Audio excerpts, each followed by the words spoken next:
जय श्री कृष्णा। आप सभी को पापमोचनी एकादशी के पारण दिवस की ढेरों शुभकामनाएं। प्रिय भक्तों, आज हम बात करेंगे कि पापमोचनी एकादशी व्रत का पारण कब करना है, क्योंकि पारण में इस बार बहुत ही बड़ी बात होने जा रही है और वो ये कि इस बार आप पारण सुबह सुबह तो बिल्कुल भी नहीं कर सकते। इसका विशेष ध्यान रखिएगा कि सूर्योदय के साथ ही जो हम पारण करते आए हैं अभी तक, और हम स्वयं भी बताते हैं मुहूर्त, तो उसके अनुसार भी सूर्योदय के साथ ही पारण आरंभ होता है। परंतु आपने यदि 25 तारीख को व्रत किया है, 25 मार्च को, तो 26 मार्च को सूर्योदय के साथ आप पारण नहीं कर सकते हैं, सुबह सुबह पारण नहीं कर सकते हैं।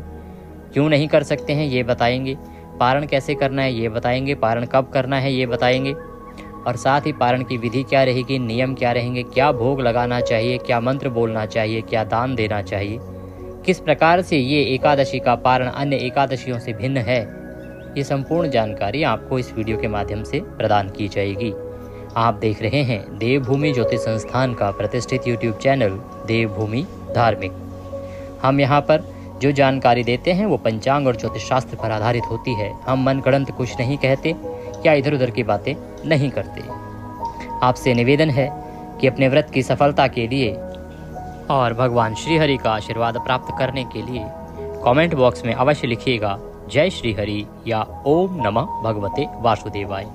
भगवान का यह मंत्र जब भी बोला जाता है तो उससे एक ऊर्जा उत्पन्न होती है और वो आपके जीवन में सकारात्मक परिवर्तन लेके आती है। इसीलिए आपको अवश्य ही लिखना चाहिए, बोलना चाहिए। आइए जानकारी आरंभ करते हैं।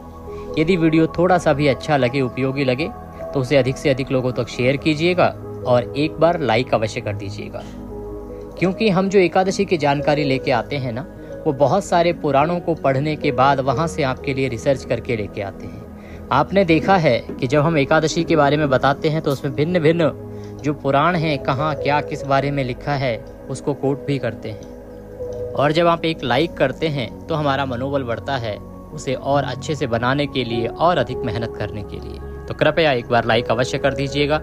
आइए जानकारी आरंभ करते हैं।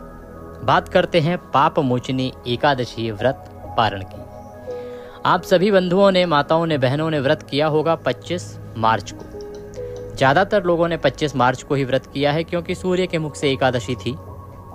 फिर भी कुछ ऐसे लोग भी हैं जिन्होंने इस दिन व्रत नहीं किया है या नहीं कर पाए हैं, या ये कहें कि कुछ जगहों पर ये भी बातें हो रही थी कि व्रत जो है वो 26 को किया जाए तो उत्तम रहेगा।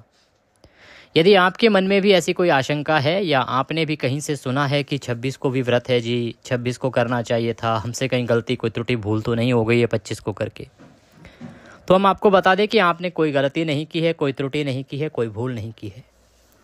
देखिए, जो इस्कॉन को मानने वाले लोग हैं वो 26 को व्रत कर रहे हैं। कारण ये है कि इस्कॉन में जो व्रत होता है वो सदा ही द्वादशी का होता है, एकादशी का नहीं करते हैं। कुछ और भी पंथ हैं जो इस नियम को मानते हैं, इसीलिए उनका जो व्रत है वो सदा ही आपके बाद होता है।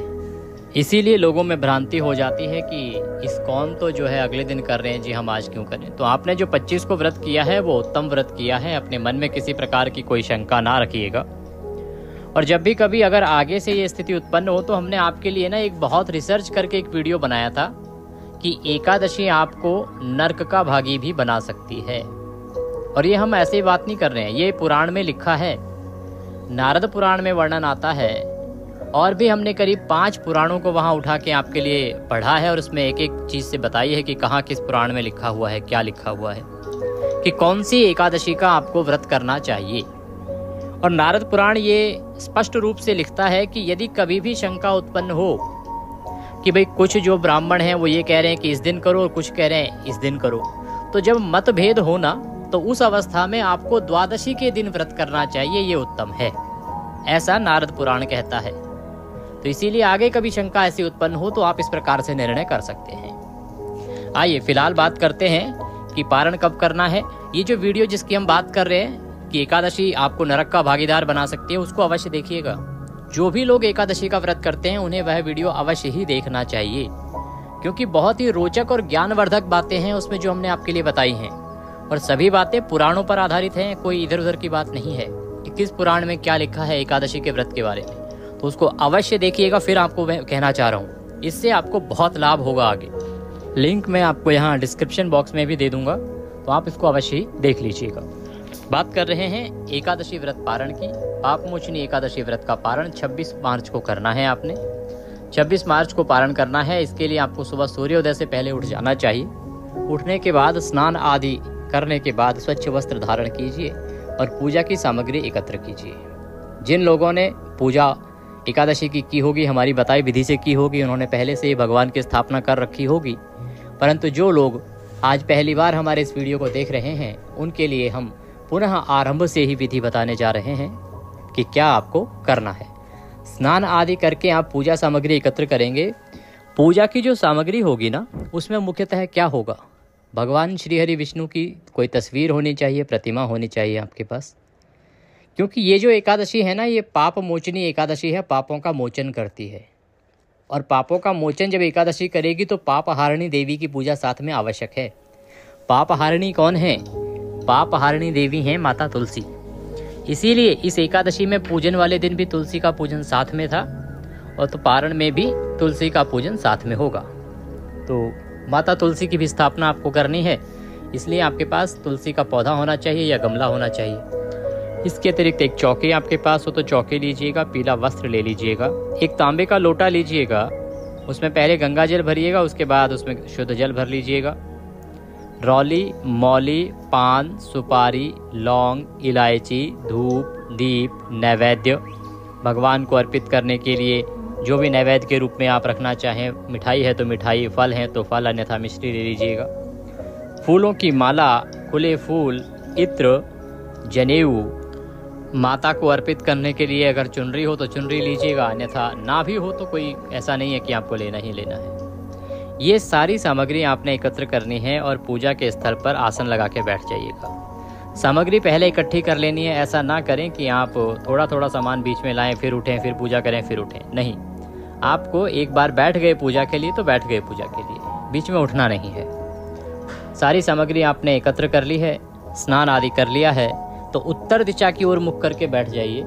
और उत्तर दिशा की ओर मुख करके जब बैठेंगे, सबसे पहले सामग्री का और स्थान का शुद्धिकरण करेंगे, पवित्रीकरण करेंगे, जिससे कि सारी सामग्री और स्थान जो है वह पवित्र हो जाएगा। तो पवित्रीकरण करने के लिए एक पुष्प लीजिए और लोटे में जो जल भरा है उसमें डुबोइए। सारी सामग्री पर और सभी स्थान पर जहां आपने पूजन करना है उस जल को छिड़किएगा पुष्प से। ओम पवित्र हो अपवित्रवांग सर्वांग वस्तांगतोपि वाम यह स्मरेत पुंडरीकाक्षां सवायंतरः शुचिः ओम। इस प्रकार से ये जो स्थान है वह पवित्र हो जाएगा। सब सामग्री का आपने पवित्रीकरण किया है। अब हम अपने आप को पूजन के योग्य बनाएंगे। जो भी यजमान होता है ना, उसको भगवान के सानिध्य में जाने के लिए, उनका सानिध्य प्राप्त करने के लिए अपने आप को उसके योग्य बनाना होता है। इसके लिए एक चम्मच से अपने सीधे हाथ पे जल लीजिएगा, हाथ धो लीजिएगा। हस्तो प्रक्षालनम। हाथ धोने के बाद 3 बार जलाचमनी करेंगे। एक एक चम्मच जल आप पिएंगे अपने सीधे हाथ पर लेकर। हम मंत्र पढ़ेंगे। ओम माधवाय नमः। एक चम्मच जल लीजिए, पी जाइए। ओम नारायणाय नमः। जल लीजिए, पी जाइए। ओम केशवाय नमः। जल लीजिए, पी जाइए। ओम ऋषिकेशाय नमो नमः। हस्तो प्रक्षालनम। हाथ धो लीजिए। हाथ धो के अपने आप को तिलक कीजिए, मौली बांधिए। आपके साथ यदि पारिवारिक जन भी पूजन कर रहे हैं तो उन्हें भी तिलक कीजिए, मौली बांधिए। अब आप पूजा के लिए तैयार हैं और पूजा के भगवान की आराधना के योग्य हो गए हैं। भगवान की पूजा आरंभ करते हैं। सबसे पहले हम स्थापना करेंगे। स्थापना करने के लिए सबसे पहले चौकी को लगा लीजिए। चौकी पर अगर पीला वस्त्र है तो वह बिछा लीजिए। जो भक्तगण ऐसे हैं जिनके पास चौकी नहीं है तो वो भी परेशान ना हो, क्योंकि भगवान की पूजा तो पृथ्वी पर रखकर भी की जा सकती है। भाव होना चाहिए। कोई ये कहता है कि पृथ्वी पर रखकर पूजन नहीं कर सकते तो वह अनुचित है। ऐसा कहीं नहीं लिखा है कि पृथ्वी पर रखकर पूजन नहीं किया जा सकता। सबसे पहले भगवान की स्थापना करेंगे तो चौकी पर पीला वस्त्र बिछा लीजिए और उस पर भगवान के लिए आसन दीजिए। केवल चौकी और पीला वस्त्र होना सब कुछ नहीं है। भगवान के लिए आसन दीजिए, पुष्प रख दीजिए वहाँ पर, इस भाव से कि भगवान ये आपके लिए आसन है, इस पर आप विराजमान हो। इसी प्रकार से जो भक्तगण पृथ्वी पर रखकर पूजन करना चाहते हैं, जिनके पास चौकी नहीं है, वो पृथ्वी पर जहाँ आपने तस्वीर रखनी है वहाँ पर पुष्प रख दीजिए, फूल रख दीजिए, इस भाव से कि भगवान ये आपके लिए आसन है, इस पर आप विराजमान हो। तस्वीर को रख दीजिए। जिनके पास प्रतिमा है ना, वो उसे किसी पात्र में अर्थात किसी बर्तन में रखिएगा, चौड़े पात्र में, जिससे कि आप जब जल अर्पित करें भगवान को तो वह फैले ना। तो कोई पात्र लीजिएगा, पात्र में पुष्प रखिएगा, उसके ऊपर भगवान को स्थापित कीजिएगा। इसी प्रकार से माता तुलसी का जो गमला है, पौधा है, उनको भी पहले आप आसन के रूप में पुष्प रखिए और फिर माता से निवेदन कीजिए कि हे माँ, आप यहाँ पर स्थान ग्रहण करें, विराजमान हो। स्थापना करने के बाद आप दीपक की स्थापना करेंगे। ये हमारे पूजा के अग्निदेव जो हैं, साक्षी देव होते हैं। दीपक भगवान के सीधे हाथ की तरफ होगा, अगर घी का दीपक है तो। दीपक को भी पहले आप आसन देंगे, आसन के रूप में पुष्प रखिएगा, उसके ऊपर दीपक को विराजमान कीजिएगा और धूप लगाइएगा। सबकी स्थापना होने के बाद अब हम पूजन आरंभ करेंगे। पहले दीपक को प्रज्वलित कीजिए, धूप जलाइए और भगवान श्री हरि का पूजन सर्वप्रथम कीजिए। भगवान को पद्य, अर्घ, आचमनी अर्पित करेंगे। तो जो लोग तस्वीर के साथ पूजन कर रहे हैं, अर्थात जिनके पास तस्वीर या चित्र है, वो तस्वीर के आगे एक कटोरी रख लीजिए, कोई पात्र रख लीजिए, जिससे कि जो जल आदि सामग्री है वो उसी में अर्पित कीजिएगा भगवान के लिए। सबसे पहले भगवान को पद्य, अर्घ, आचमनी कराया जाता है। तो इसके लिए एक एक चम्मच जल एक एक मंत्र पर आपको भगवान को अर्पित करना है। ओम पद्यम समर्पयामि, एक चम्मच जल लीजिए, अर्पित कर दीजिए। जो तस्वीर पर पूजन कर रहे हैं वो कटोरी में अर्पित कीजिए, जो पात्र आपने आगे रखा है भगवान के। और जो प्रतिमा पर पूजन कर रहे हैं ना, वो भगवान को अर्पित कीजिए। ओम अर्घ्यम समर्पयामि। भाव ये रखिए कि आप अर्घ दे रहे हैं। जैसे अर्घ देते हैं आप चंद्रदेव को, सूर्यदेव को, अन्य देवताओं को, वैसे ही आप भगवान को अर्घ दे रहे हैं। ओम आचमनिम समर्पयामि, एक चम्मच जल लीजिए, अर्पित कीजिए। अब भगवान को स्नान कराएंगे, प्रेम से स्नान कराना है। ओम स्नानम जलम समर्पयामि, एक चम्मच जल स्नान के जल के रूप में अर्पित कर दीजिए भगवान को, सामने रखे पात्र में। और जो प्रतिमा पर पूजन कर रहे हैं, जिनके पास मूर्ति है भगवान की, वो मूर्ति को नहलाइए, प्रेम से नहलाइए, स्नान कराइए भगवान को। त्रिवेणी का जल यदि आपके पास है तो उससे भगवान को नहलाइए। देखिए कितना पुण्य मिलेगा आपको कि आप भगवान श्री हरि विष्णु को त्रिवेणी अर्थात कुंभ स्नान करा रहे हैं। भगवान को प्रेम से स्नान कराइए। त्रिवेणी जल स्नानम समर्पयामि, पंचामृत स्नानम। अब पंचामृत से स्नान कराएंगे भगवान को। जो लोग तस्वीर पर पूजन कर रहे हैं वो पंचामृत बनाइए। सभी लोग पंचामृत कैसे बनेगा? कच्चा दूध, दही, घी और शक्कर, इन 5 चीज़ों को मिला लीजिएगा। शहद के स्थान पर आपको गंगाजल प्रयोग करना है, क्योंकि एकादशी, द्वादशी और दशमी को शहद वर्जित है। तो पंचामृत में एक पुष्प डुबोइए और वह पुष्प भगवान को अर्पित कीजिए कि आप पंचामृत स्नान अर्पित कर रहे हैं। ओम पंचामृत स्नानम समर्पयामि। जो लोग प्रतिमा पर पूजन कर रहे हैं वो प्रेम से पंचामृत से नहलाइए भगवान को। ओम पंचामृत समर्पयामि। मंत्र बोलिए, ओम नमः भगवते वासुदेवाय, ओम नमः भगवते वासुदेवाय। पंचामृत स्नान के बाद शुद्ध्योदक स्नानम, शुद्ध जल से स्नान कराएंगे। तो शुद्ध जल से स्नान कराने के लिए 1 चम्मच जल लीजिए और भगवान के सामने रखे पात्र में अर्पित कर दीजिए। शुद्ध्योदक जल स्नानम समर्पयामि। शुद्ध्योदक जल, तस्वीर को अर्पित किया आपने, प्रतिमा को शुद्ध जल से नहलाइए। शुद्ध्योदक जल स्नानम समर्पयामि। स्नान के बाद भगवान को वस्त्र अर्पित करेंगे। वस्त्र के रूप में मौली का एक टुकड़ा तोड़िए और वस्त्र के रूप में अर्पित कर दीजिए। ओम वस्त्रम समर्पयामि। वस्त्रम वस्त्रांते वस्त्रम उपवस्त्रम यज्ञोपवीतम। यज्ञोपवीत अर्पित करेंगे भगवान को। यज्ञोपवीत क्या? जनेऊ। जनेऊ लीजिए, उसको तिलक कीजिए, रौली से, लाल रौली से तिलक कीजिए और भगवान को अर्पित कीजिए। यज्ञोपवीतम समर्पयामि। यज्ञोपवीत अर्पित करने के बाद अब आप भगवान को तिलक लगाएंगे। चंदनम महत् पुण्यम पवित्रम पापनाशनम। चंदन लगाइए प्रेम से भगवान को। चंदन लगा के फूलों की माला अर्पित कीजिए। पुष्पम समर्पयामि। माल्यार्पणम कुरुः। माला है तो माला पहनाइए। नैवेद्यम समर्पयामि। नैवेद्य अर्पित कीजिए। नैवेद्य के रूप में कोई मिठाई आपके पास है तो वह मिठाई अर्पित कीजिए। फल है तो फल चढ़ाइए। अगर ये ना हो तो आप मिश्री भी नैवेद्य के रूप में भगवान को अर्पित कर सकते हैं। नैवेद्यम समर्पयामि ही। नैवेद्य अर्पित करने के बाद भगवान को जलाचमनी कराइए। जलाचमनी के लिए 1 चम्मच जल लीजिए, भगवान को अर्पित कीजिए। जलाचमनीम समर्पयामि ही। तांबूलम पूंगी फलम शुभ दक्षिणायाम शुभदो वरदो भवः। तांबूल के रूप में 1 पान का पत्ता लीजिए, उसमें 2 लौंग, 2 इलायची और 1 सुपारी रखिए। उसका बीड़ा बनाइए और वह भगवान को अर्पित कर दीजिए। तांबूलम समर्पयामि ही। शुभ दक्षिणायाम। दक्षिणा अर्पित कीजिए भगवान को। जो भी आप दक्षिणा अर्पित करना चाहते हैं वह दक्षिणा भगवान को अर्पित कीजिए। भगवान को नमस्कार कीजिए और प्रार्थना कीजिए कि प्रभु, हमने जो एकादशी का व्रत किया है, पूजन किया है, इसे आप स्वीकार कीजिए और दया का आशीर्वाद प्रदान कीजिए। अब हम भगवान श्री हरि विष्णु के बाद माता पापहारिणी माता तुलसी का पूजन करेंगे। माता को आप जल अर्पित करेंगे जड़ में, और जो लोग तुलसी माता की तस्वीर के साथ पूजन कर रहे हैं, जिनके पास तुलसी का गमला नहीं है, वो तस्वीर या चित्र रखिएगा माता का, उसके सामने एक पात्र रख दीजिएगा, उसमें आप पूजा की सामग्री अर्पित कीजिएगा। माता को पद्य अर्घ आचमनी अर्पित करेंगे।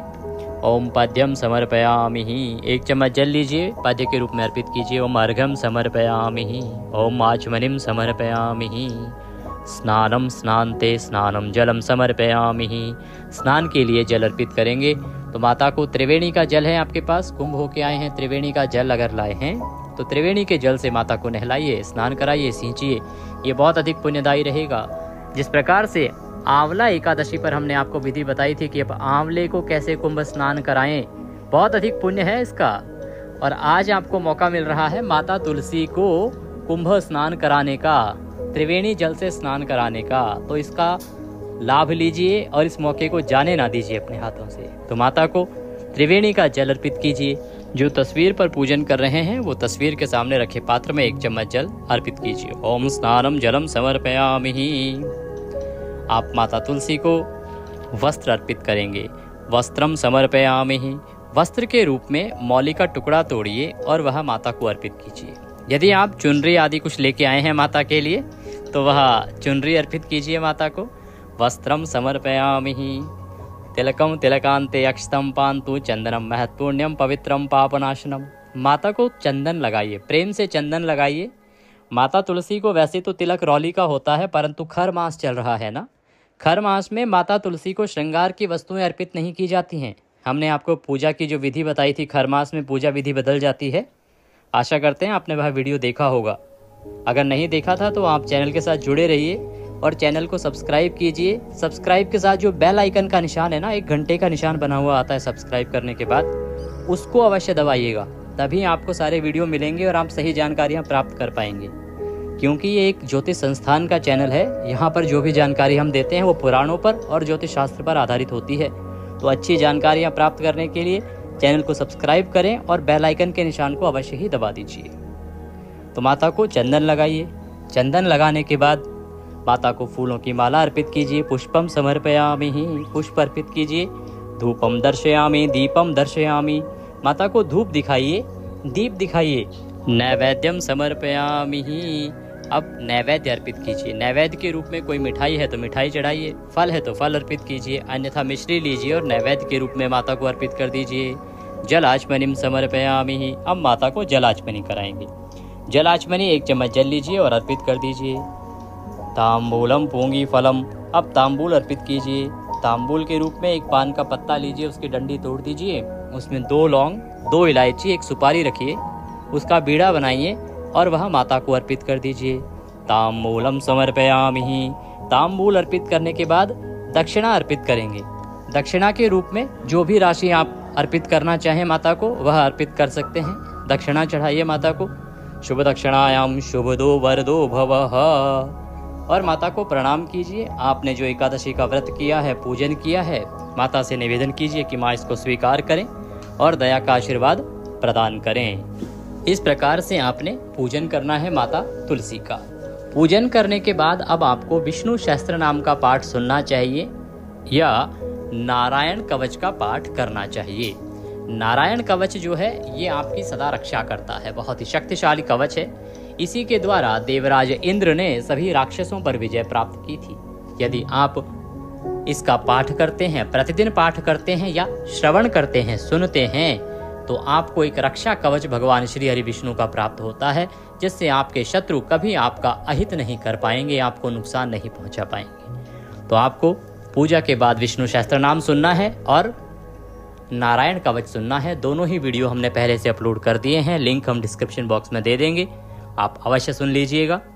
इसके बाद भगवान की आरती करेंगे। आरती करके भगवान को पारण का भोग लगाएंगे।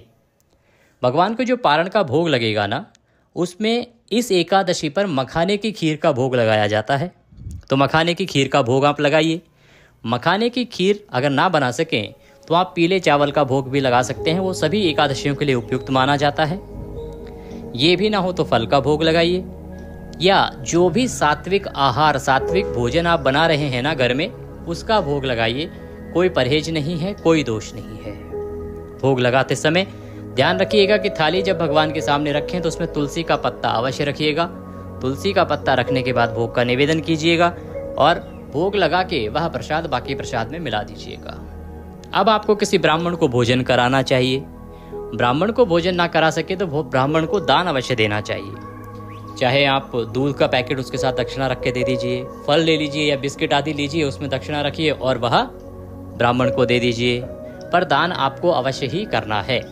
कोई भी दान राशि यदि आप भेजना चाहते हैं कथा के उपलक्ष्य में, पूजन के उपलक्ष्य में, ब्राह्मण दक्षिणा के उपलक्ष्य में, तो जानकारी डिस्क्रिप्शन बॉक्स में दी गई है, आप वहां पर भेज सकते हैं।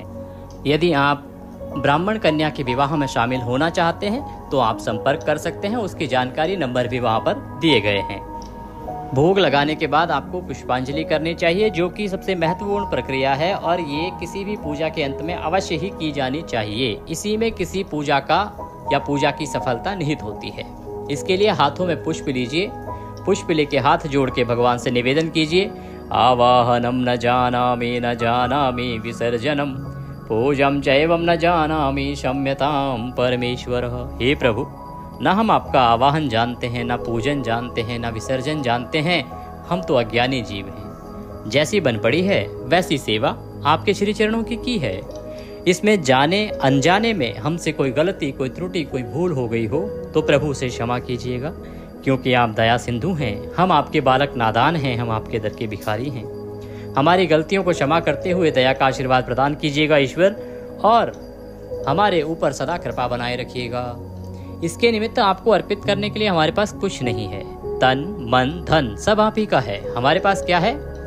मालती मलका जाति सत्पत्रादि संयुक्तम पुष्पांजलि मया दत्ताम ग्रहणाम परमेश्वर। प्रभु, यह पत्र पुष्प की भेंट है, इसे आप स्वीकार करें और दया का आशीर्वाद प्रदान करें। इस प्रकार से भगवान को पुष्प अर्पित कीजिएगा। पुष्पांजलि इसलिए की जाती है जिससे कि आपके इस व्रत में, पूजन में जाने अनजाने में यदि आपसे कोई गलती हो जाए, त्रुटि हो जाए, कोई भूल हो जाए तो उसका पाप आपको ना लगे। इसीलिए प्रत्येक पूजा पाठ के अंत में पुष्पांजलि आवश्यक होती है। चाहे कोई जितना मर्जी विद्वान क्यों ना हो, कहीं ना कहीं जाने अनजाने में कोई न कोई त्रुटि उससे हो ही जाती है। तो पुष्पांजलि आपको अवश्य करनी चाहिए। पुष्पांजलि करने के बाद ये एकादशी का जो त्रिदिवसीय आपका पूजन था वो यहाँ समाप्त होता है। दशमी से विधान आरंभ होता है और एकादशी को पूर्ण होता है। इसके बाद आप अपनी चौकी को वहाँ से हटा सकते हैं। जो पूजा सामग्री विसर्जित करने योग्य है उसको विसर्जित कीजिए। फलों को आप प्रसाद के रूप में ग्रहण कर लीजिएगा और बाकी जो चीज़ें प्रवाहित की हैं उनको जल प्रवाह कर दीजिएगा। बात आता है जी पारण कब करना है, क्योंकि पंडित जी ने कहा है सुबह सुबह तो पारण नहीं कर सकते हैं। जी बिल्कुल, इस एकादशी का जो पारण है ना वो सुबह सुबह नहीं किया जा सकता। पारण 3 बातों पर निर्धारित होता है। पहला, व्रत के अगले दिन सूर्योदय के बाद किया जाता है, द्वादशी तिथि में किया जाता है, और द्वादशी तिथि के पहले 5.5 घंटे में नहीं किया जाता है, क्योंकि वो हरिवासर का समय होता है। और इस बार क्योंकि द्वादशी आ ही 3:45 बजे रही है तो सुबह सुबह हरिवासर का समय चल रहा होगा, और हरिवासर का समय व्रत के लिए बना है। इसीलिए हम कहते हैं द्वादशी युक्ता व्रत श्रेष्ठ होता है। तो आपको ये जो समय है ना ये व्रत में व्यतीत करना है। अगर हरिवासर से पहले ही आपने पारण कर लिया, सूर्योदय के साथ ही आपने पारण कर लिया, तो वह व्रत निश्चित रूप से असफल होगा। हरिवासर समाप्त होने के बाद ही आपको पारण करना चाहिए। इसलिए हमने आपसे कहा है जी कि सुबह सुबह पारण नहीं कीजिएगा। ये विधान है पारण के नियमों में। तो पारण आपको कब करना है? शुभ मुहूर्त की यदि हम बात करें तो पारण के लिए जो शुभ मुहूर्त है वो तो रहेगा 26 मार्च को दोपहर को 1:42 से और 4:08 के आसपास तक। ये सर्वोत्तम मुहूर्त है। अगर आपको जल्दी भी हो तो 10:30 के बाद आप पारण कर सकते हैं, पर कृपा करके उससे पहले नहीं कीजिएगा।